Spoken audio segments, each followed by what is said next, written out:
صباح الخير او مساء يا جدعان وفيديو جديد. هو متوقع شوية بس لو راجل وقف له هجمة كان هيبقى بطل العالم في 2010 لولا كاسياس او سوء الحظ او رعونة منه زي ما تحب تسميها سميها. لكن خلينا متفقين ان اريان روبن مش بيستسلم بسهولة. تفتكر في حد ممكن يقدر يرجع بعد ما شبه ضيع على بلده كاس العالم في 2010 لما ضيع انفرادتين قدام كاسياس؟ وفي نفس السنة كان خسران نهائي الأبطال مع فريقه ضد انتر مورينيو. ومش بس كده، ده في نهائي الأبطال 2012 ضيع ضربة جزاء قصاد تشيلسي كانت ممكن جدا تحسم اللقب للبايرن. رغم كل ده بقى ورغم الإصابات أريان روبن كان دايما بيرجع. سماح سماح يا أهل السماح، البافاري بايرن الكامبيون. روبن انضم لأكاديمية نادي جرونينجن في سن ال 12 وفضل معاهم لحد ما تم 16 سنة. وقتها اتصعد للفريق الأول للنادي، ومع أول مشاركة لروبن مع النادي خلى الكل يسأل هو مين الولد ده. وعلى آخر الموسم كان روبن بدأ فعلا ياخد مركز أساسي في الفريق ويلعب ماتشات كاملة. بدأ 18 ماتش أساسي رغم سنه وقتها اللي كان لسه 17 سنة. يان فان دايك مدرب جرونينجن وقتها كان مقتنع بالولد تماما، ومن أول موسم ليه مع النادي كان واخد جايزة أفضل لاعب للسنة في النادي. روبن كان متألق وكل أندية الدوري الهولندي كانت عينها عليه، لكن النادي كان فعلا بيعاني. الموضوع كان واضح إن أريان مش هيطول معاهم، وفعلا يروح لبي اس في اندهوفن بتقريبا 4 مليون يورو. جه الوقت اللي ينافس فيه على لقب الدوري نفسه. موسم 2003 كان خيالي بالنسبة للدوري الهولندي اللي فضل مولع لآخر لحظة. روبن سجل 12 جول و7 اسيست وقدر يساعد بي اس في انهم يكسبوا الدوري وبفرق نقطة واحدة بس عن اياكس اللي كان في المركز الثاني. اياكس وقتها كان فريق مرعب، كان معاه ابراهيموفيتش وكان مقدم موسم خيالي، لكن اللقب كان من نصيب ارين وفريقه. وفي اخر الموسم جايزة افضل لاعب للسنة بالنسبة للنادي كانت بين ماتيو كيجمان اللي كان مسجل 35 جول تقريبا في الدوري، ولا أريان روبن اللي كان مسجل 12 وكان جدا مؤثر في كل الماتشات. الموضوع كان محير والاتنين كانوا عاملين موسم خيالي، فالنادي قرر انه يدي الجايزة ليهم هما الاتنين. اما بالنسبة للدوري فادوا جايزة افضل لاعب لكيجمان، لكن ادوا روبن جايزة افضل لاعب شاب للسنة. وفي تاني موسم ليه مع اندهوفن دخلوا في سباق تاني مع اياكس على اللقب، لكن المرة دي أريان اتصاب وفوت ماتشات كتير قوي في الموسم ده، وبي اس في ما قدروش يحافظوا على لقبهم من غيره. لكن الإصابة ما منعتش أكبر فرق أوروبا إنها تحاول تتعاقد معاه. أليكس فيركسون كان مهتم بأرين جدا وقدم عرض فعلا لبي اس في ب7 مليون يورو، لكن رئيس بي اس في تقريبا اتعصب وطلع رد على عرض مانشستر يونايتد إن ال7 مليون يورو دول ما يجيبوش حتى تيشيرت روبن موقع عليه يا فيركسون. هنا كان اتدخل تشيلسي مع أبراموفيتش وحط مبلغ على الترابيزة محدش يقدر يرفضه. 18 مليون يورو كانوا كفاية قوي علشان يجي روبن لفريق جوزيه مورينيو الجديد. لكن قبل ده كان جه وقت يورو 2004 وأول ظهوره مع المنتخب الهولندي. لعب وعمل 3 أسيستات في دور المجموعات لحد ما تخرج هولندا من البرتغال في نص النهائي.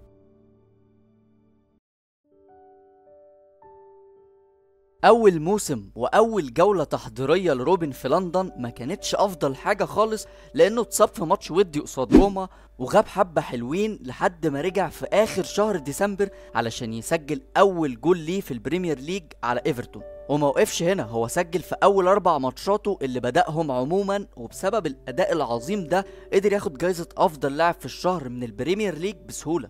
مورينيو وقتها كان عامل تركيبة عظيمة مع تشيلسي في الدوري الإنجليزي، وروبن قدر يساعد جدا في معظم ماتشات البلوز في الدوري. 10 جوال 10 اسيستات، رقم مش سيء بالنسبة للاعب لسه جاي الفريق جديد ودوري جديد وبلد مختلفة تماما. كل حاجة كانت زي الفل لحد ما يتصاب إصابة جدا خطيرة، تقريبا كان كسر في رجله ويغيب فترة كبيرة قوي حتى يغيب عن نهائي الكاس اللي كسبه تشيلسي قصاد ليفربول. وبعيدا عن انه اتصاب في الاخر، لكن الولد الهولندي اللي لسه مكمل 21 سنة ده كان جزء من الفريق اللي رجع الدوري لتشيلسي بعد غياب 50 سنة. بعدها روبن هيترشح لجائزة افضل لاعب شاب للسنة، لكن هيخسر الجائزة قصاد وين روني. تاني موسم ليه مع تشيلسي كان 2005-2006، واللي ما كانش مميز قوي عن الموسم الاول في حاجة غير ان تشيلسي قدر يحافظ على لقب الدوري للمرة التانية على التوالي وبقيادة مورينيو. 2006 كان أول كأس عالم ليه، وقدر ياخد جايزة أفضل لاعب في المباراة مرتين بعد ما ساعد منتخبه إنهم يعدوا من دور المجموعات. في دور ال16 هولندا ومع لعيبة زي فان نيستلروي وفان بيرسي وطبعا روبن. فان باستن كان مدرب هولندا وقتها، وكان واثق قوي إنهم جاهزين علشان يخرجوا البرتغال من دور ال16، لكن ده بالظبط اللي ما حصلش، لأن البرتغال كسبت 1-0. ومع بداية الموسم اللي بعده تشيلسي بدأوا بداية مش قد كده في الدوري، وفضلوا ضيعوا نقط في أول كام ماتش. لكن المحزن إن روبن اتصاب في أول كام شهر في الموسم، وغاب كتير قوي بسبب الإصابة دي، لدرجة إن مورينيو طلع وقال إنه نسي إن روبن جزء من الفريق ده. تشيلسي قدروا يحققوا الكاس، لكن خسروا الدوري لفريق أليكس فيرجسون. لكن روبن وبسبب الإصابة وعدم الاستقرار في مستواه خلص آخر موسم ليه مع البلوز بجولين و4 اسيست في 21 مشاركة في الدوري الإنجليزي بس. رغم أرقامه اللي في الضياع مؤخرا دي، إلا إن ريال مدريد تخيل إنه يقدر يرجع الولد الهولندي ده لمستواه اللي كان قبل الإصابات. والريال كان مهتم فعلا باتنين من لاعيبة تشيلسي وقتها، روبن ومايكل بالك، لكن أبراموفيتش كان مستعد إنه يخسر واحد بس منهم. وفي الآخر راح روبن لمدريد ب35 مليون يورو، رقم مش صغير طبعا. روبن كان 23 سنة ورايح ريال مدريد، يعني عنده فرصة جدا كويسة يعوض كل الوقت اللي ضاع منه في الفترة اللي فاتت دي. لكن أول موسم ليه في مدريد للأسف ما كانش الأفضل عكس ما الكل توقع. اتصاب في ماتش ضد أولمبيكوس في الأبطال، ورجع اتصاب تاني في الأنكل ضد روما. إصابات تاني ووضع مش مستقر مع فريق جديد. خلص أول موسم ليه ب5 أجوال و5 أسيستات في كل المسابقات. ورغم الغيابات لكنه قدر يساعد مدريد بعد ما كان عامل ثنائية جميلة مع شنايدر وحققوا لقب الدوري. يورو 2008 روبن لقى نفسه مش أساسي في تشكيلة فان باستن لمنتخب هولندا. في ماتش فرنسا اداله فرصة في الشوط الثاني، وبعد ما نزل روبن قدر يحط جول ويعمل اسيست. رغم ده باستن ما اقتنعش بيه قوي وسابه دكة في ماتش روسيا الأخير ليهم في البطولة، لأنهم خرجوا من روسيا 3-1 علشان يرجع روبن لمدريد من غير ما ينجز أي حاجة مع منتخبه لحد دلوقتي. تاني موسم ليه مع مدريد كان أفضل من الأول نوعا ما، لكنه ما كانش كفاية. الريال خرج بموسم صفري بعد ما برشلونة قدروا يحققوا الدوري، علشان يجي بالريز في الصيف ويفور الفريق كله ويعمل صفقات تاريخية، رونالدو، كاكا، بنزيما، تشابي ألونسو، ويمشي روبن وشنايدر. روبن وقتها قال انه ما كانش عايز يمشي، لكنه كان مجبر على ده. يظهر بايرن ميونخ ويحط 25 مليون على الترابيزة ومدريد يوافق. ظهر اول مرة مع البايرن في اول ماتش ليهم في الدوري وبالرقم 10، وقدر يسجل جولين ضد وولفسبورج علشان تبقى افضل بداية موسم ليه لحد دلوقتي. أرن انفجر وقدم موسم خيالي، وجوال من بره ال18 وفاولات من مسافات مستحيلة، وسجل في أول 4 مشاركات ورا بعض ليه. وقدر يثبت نفسه بسرعة قوي وسط لعيبة عمالقة زي كلوزا، ماريو جوميز، وفرانك ريبيري، وشفاينشتايجر، وتوماس مولر اللي كان لسه ظاهر من فترة بسيطة وقتها. لكن يمكن أهمهم هو كان ريبيري، لأن مع بعض هيقدروا يكونوا ثنائية من أفضل الثنائيات اللي جت في تاريخ اللعبة. كانوا بيقدموا عظمة، جناحين مرعبين لأي فريق جاي يلعب قصادهم، وفضلوا في المستوى العالي ده لفترة كبيرة. تمام، يمكن آخر فترة ليهم علاقتهم ما كانتش أفضل حاجة بسبب المشادات اللي حصلت بينهم في أوضة اللبس بين الشوطين في نص نهائي الأبطال قصاد الريال، لكن هيفضلوا من أخطر الثنائيات اللي جت في التاريخ. المهم البايرن وقتها ما كانش في أفضل حالاته بالنسبة للمشاركات الأوروبية، دوري الأبطال تحديدا، وما كانوش وصلوا للنهائي من سنة 2001 لما حققوا اللقب قصاد فالنسيا. لويس فان خال كان لسه ماسك الفريق وأول موسم ليه، لكنه ادى لمواطنه الهولندي كل الثقة وخلاه يشارك في كتير من الماتشات. والصراحة روبن كان كل ما يلعب لازم يعمل حاجة، سجل 23 جول و8 اسيستات في كل المشاركات في الموسم الأول ليه. الحاجة الوحيدة اللي كانت بتمنعه انه يشارك مع الفريق الأول هي شوية مشاكل كانت بتظهر في ركبته كل فترة كده، كانت بتخليه يغيب لكن مش لفترات طويلة. أول مشاركة ليه في دوري الأبطال مع البايرن كان مسجل جول في فيورنتينا من بره ال18، كانت شوطة خرافية في أرض الطليان. بعدها قصاد مانشستر يونايتد البايرن كان معمول عليه ماتش من فريق أليكس فيرجسون اللي سجله 3 أجوال ورا بعض، لكن البايرن يرجع في الماتش بطريقة درامية قاتلة، وروبن يسجل جول من كرة اترفعت له يشوطها بوش رجله على فاندر سار اللي ما قدرش يعمل لها أي حاجة، ويتأهل البايرن من قلب ملعب الأولد ترافورد. ده غير انه سجل على ليون كمان. روبن كان واحد من الاسباب الرئيسيه اللي وصلت البايرن لنهائي الابطال وقتها ضد فريق مورينيو الانتر. ومع تألق روبن وتألق ريبيري قدر البايرن يحقق الدوري عادي جدا بعد ما كسبوا هيرتا برلين 3-1، جولين منهم سجلهم ارين. وكمان كسبوا الكاس، كان بس فاضل انهم يكسبوا الانتر وزميله القديم شنايدر علشان يقدر يحقق ثلاثيه تاريخيه مع البايرن. لكن وللاسف ده ما يحصلش، لان في النهائي مورينيو وديجو ميليتو كان عندهم رأي تاني، وبسبب أدائه الخرافي مع البايرن في أول موسم ليه قدر ياخد جايزة أفضل لاعب للسنة بالنسبة لألمانيا. بعدها يجي كاس العالم 2010 ويكون موجود طبعا في التشكيل الأساسي لبيرت فان مارفيك مدرب هولندا وقتها. لكن ولسوء الحظ روبن يتصاب في ماتش ودي قبل البطولة ما تبدأ، وده خلاه يقعد دكة في أول ماتشين لهولندا في المجموعات. فان مارفيك صرح وقتها ان روبن هيشارك اساسي لو الموضوع ما اتطورش معاه، لان الاصابه خفيفه نوعا ما. نزل من الدكه في اخر ماتش للمجموعات وعمل اسيست الهدف الفوز، وبعدها سجل جول هو وشنايدر على سلوفاكيا في دور ال16 علشان يروحوا ربع النهائي يلاقوا البرازيل. ماتش صعب طبعا، وتسجل البرازيل جول اول في اول 10 دقايق، لكن جولين من شنايدر واحد منهم اسيست من روبن كانوا كفايه قوي علشان يروحوا لنص النهائي. دلوقتي الأوروجواي واقف بينهم وبين نهائي كاس العالم اللي غايبين عنه لأكتر من 30 سنة، لكن بجول حاسم من روبن يخلص الماتش 3-2 لهولندا اللي هتلاقي اسبانيا واقفة مستنياهم في النهائي. نهائي مليان فاولات، 14 كارت اصفر 9 منهم لهولندا، وطرد هيتنجا في الوقت الضايع كمان صعب الموضوع اكتر على الهولنديين. لكن كان في فرصتين لروبن تحديدا الحظ مرضيش يقف في صفه فيهم، انفراد في الدقيقة 60 اللي صدها كاسياس وكرة تانية برضه، لحد ما يجي انيستا ويسجل هدف فوز اسبانيا بكاس العالم. روبن لما رجع للبايرن ما كانش جاهز يلعب، لان اوتار ركبته ما كانتش لسه خفت بشكل كامل، والموضوع طبعا بقى اسوأ، وده خلى ادارة البايرن تلوم المنتخب الهولندي لانهم خلوه يلعب وهو مش جاهز بشكل كامل.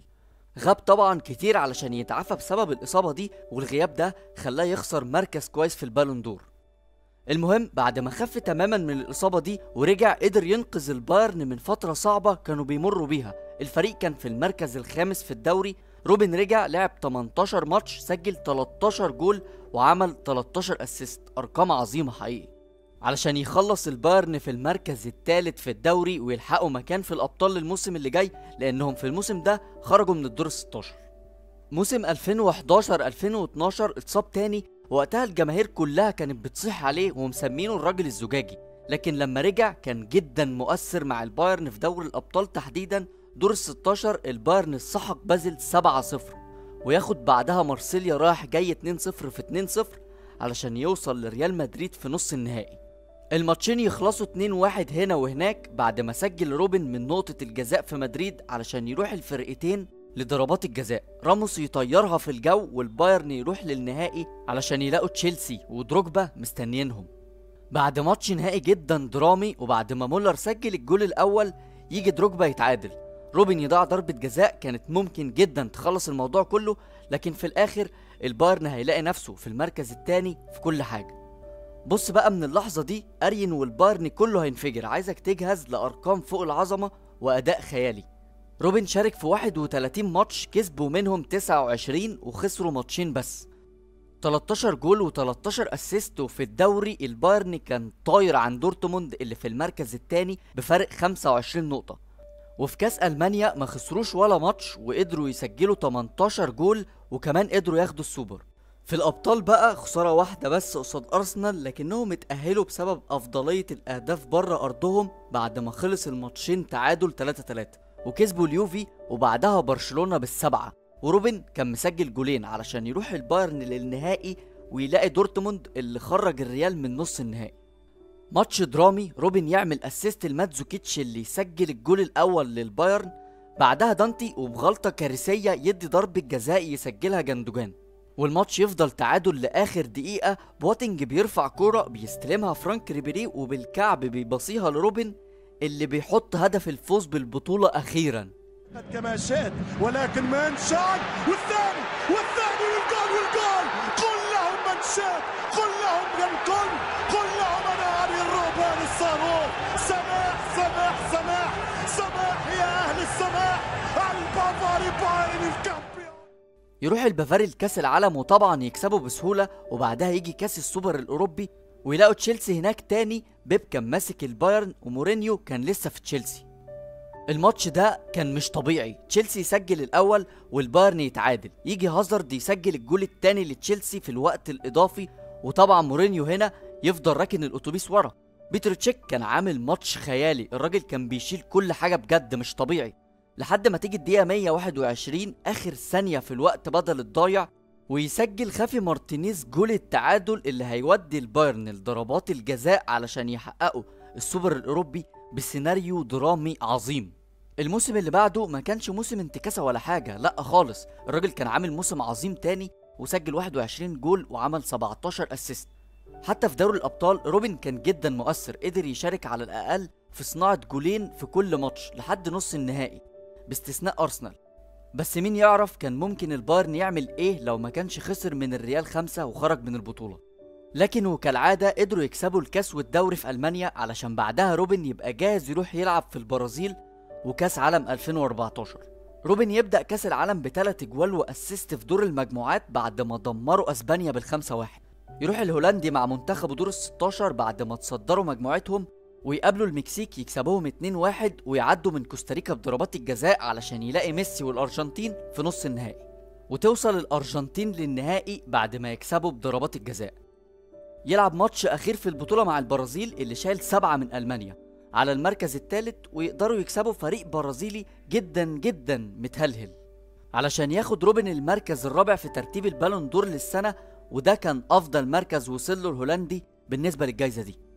بعدها سجل روبن 16 جول في 11 ماتش، ولسوء الحظ بعدها اتصاب، والإصابات من هنا بدأت تاخد معاه منحنى مختلف تماما. يعني موسم 2016 أعتقد سجل رقم قياسي ب11 إصابة، لكن الموسم اللي بعده الموضوع كان هدي وقدرنا نشوف موسم أخير لروبن على أعلى مستوى. بعدها روبن فضل جزء كبير من الفريق الألماني اللي قدر يحقق الدوري 5 مرات ورا بعض لحد ما يودع اللعبة في 2019 باستثناء الكام ماتش اللي رجع لعبهم مع فريقه القديم جرونينجن في 2022.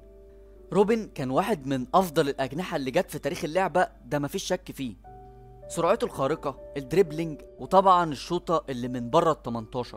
كده كده انت عارف انه هيضم لجوه ويعدل على شماله ويحط ار2 مميتة.